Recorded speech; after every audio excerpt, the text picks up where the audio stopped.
박용진 의원입니다. 저는 이 자리에서 지금까지 우리 사회에 만연해 있던 그리고 만연해 있는 고질적 문제인 사학비리의 단면을 공개하고 교육부의 관리 책임에 대해서 좀 묻고자 합니다. 잠시 화면을 봐주시면 이 화면은 교육부와 전체 사립대학으로부터 저희 의원실이 받은 사학비리 현황 자료입니다. 그동안 교육부가 단 한 번도 감사 결과 보고서 원문을 공개한 적이 없는데요. 항상 요약본만 공개해 오셨습니다. 오늘 최초로 감사 결과 보고서 원문도 공개합니다. 교육 분야에서의 비위, 그리고 비리 문제는 철저한 공개가 문제 해결의 첫걸음이라고 저는 생각을 합니다. 교육부가 그동안 이러한 내용에 대해서 제대로 공개하지 않았던 점에 대해서 일단 지적을 하겠습니다. 2008년부터 2019년 현재까지 약 11년 동안 339개 대학에서 4,528건의 비위가 적발됐습니다. 이 중에서 1,131건에 대해서 재정상 조치가 이루어졌고 그 비위 금액은 무려 4,177억입니다.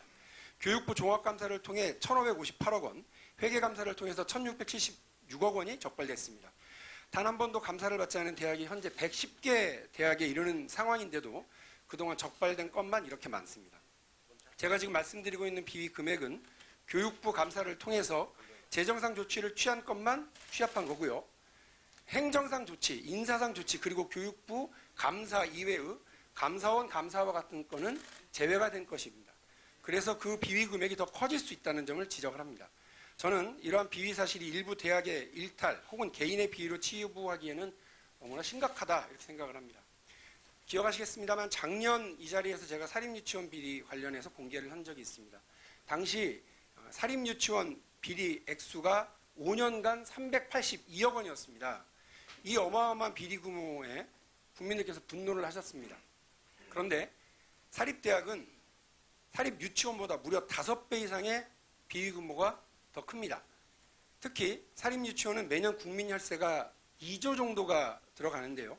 사립대학은 매년 약 7조가량의 혈세가 투입되고 있습니다. 사립대학 비리는 비위 금액이나 재정 지원 규모를 볼 때 사립유치원 비리보다 그 문제가 더 심각하다는 점을 지적합니다. 그리고 그 내용을 들여다보면 황당한 사례가 정말 많습니다. 고려대학교의 경우입니다. 약 4년간 3억 3천만 원의 교비를 사용해서 교직원들에게 순금을 나눠줬습니다. 학생경비, 실험실습비, 교육훈련비 등 학생에게 사용되어야 될 교비가 이렇게 비리로 사용된 겁니다. 시가가 500만 원에 이르는 순금 30돈을 지급한 사례도 있습니다. 이런 3억 3천만 원이 넘는 비위는 벌금 200만 원 처벌이 끝이었습니다. 연세대는 학생들에게 사용되어야 될 기금을 교직원들에게 가계 생활 안정을 빌미로 빌려줬습니다. 그 금액이 무려 110억이 넘습니다.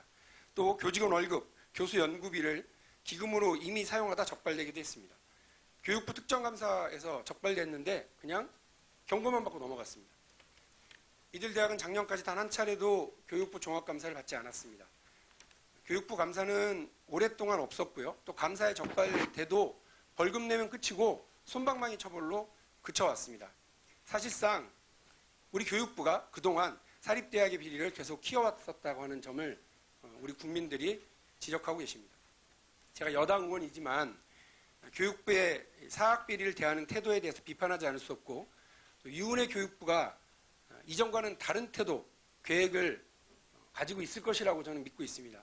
그래서 질의가 끝나고 나면 이와 관련된 교육부의 입장과 장관님의 계획에 대해서 말씀해 주시면 고맙겠고요.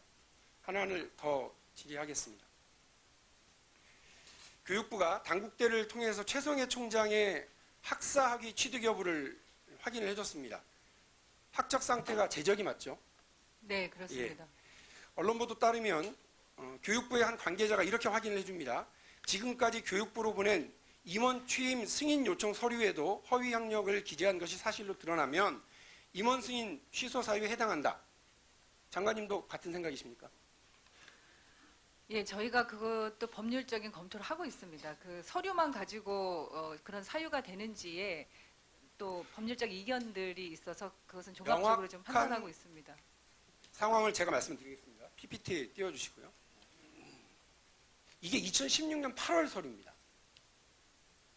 교육부에서 현암 학원이 교육부에 제출한 최성해 총장의 허위 학력이 기재된 임원 취임 승인 요청서를 교육부가 현암 학원으로부터 받은 자료입니다. 여기에 최성해 총장의 학사 학력이 제적이 아닌 수료로 명기가 되어 있습니다. 아까 총장님, 장관님 말씀하신 것처럼 이것이 수료가 아니라 제적인데 허위라고 하는 허위 명기된 자료를 교육부가 지금 제출받은 겁니다. 그렇다면 최성해 총장의 임원 승인 취소가 가능하지 않겠습니까? 저희가 사립대학 총장과 관련해서는 총장 말고요. 임원이요. 이사. 임원도 그렇고 총장도 그렇고요. 이런 서류의 허위 학력만을 가지고 승인 취소를 했었던 사례나 법적 근거가 없어서 그 부분들을 살펴보고 있는 중입니다. 근데 아까 장관님도 맞다고 얘기하셨던 허위 학력을 기재한 것이 사실로 드러나면 임원 승인 취소 사유에 해당한다고 하시지 않았습니까? 교육부 관계자가 저 뒤에 있는 관계자 누군가가 이렇게 확인을 해준 건입니다.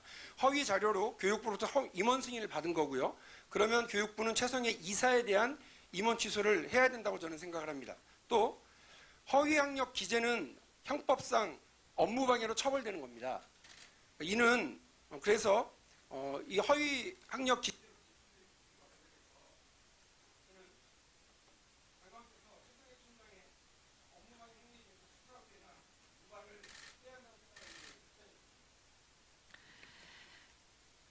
의원님 말씀하신 그 동양대 총장의 허위 학력이나 또 아직 사실관계가 확인되지 않은 이제 석박사 과정이나 이런 부분들을 저희가 사실관계를 확인 중에 있고요. 그런데 이게 법적 강제력이나 어떤 것을 가지고 저희가 조치를 취할 수 있는 근거가 지금 충분하지 않아서 그동안에 또 판례 같은 것들도 좀 찾아보면서 이것을 저희가 취할 수 있는 조치들이 어떤 것이 있는지를 좀 종합적으로 검토 중에 있습니다. 의원님 지적하신 부분들이 정확하게 반영될 수 있는 것인지 적극적으로 살펴보도록 하겠습니다.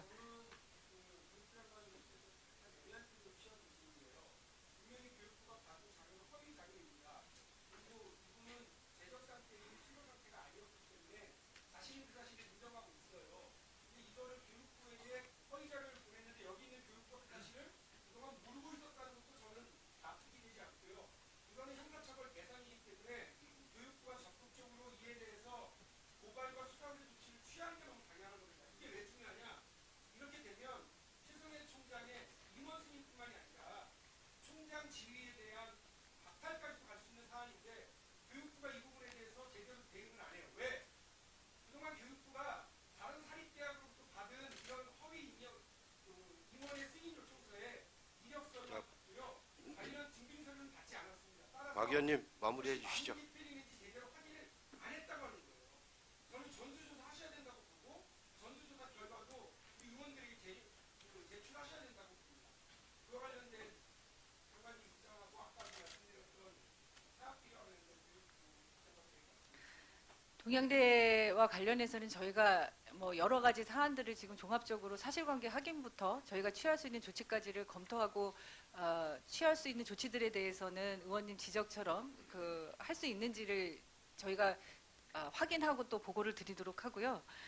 사학 감사와 관련해서는 저희가 문재인 정부 들어서 사학혁신위원회가 1년 반 이상의 활동을 통해서 사학혁신을 할 수 있는 권고안을 낸 게 있고요. 그래서 사립학교법의 개정을 포함한 제도적인 보완책들과 또 저희의 그 역할의 강화 이런 부분들의 책임을 느끼고 있고요. 이런 사학혁신위원회의 권고안과 또 법 개정 등을 포함해서 교육부가 그동안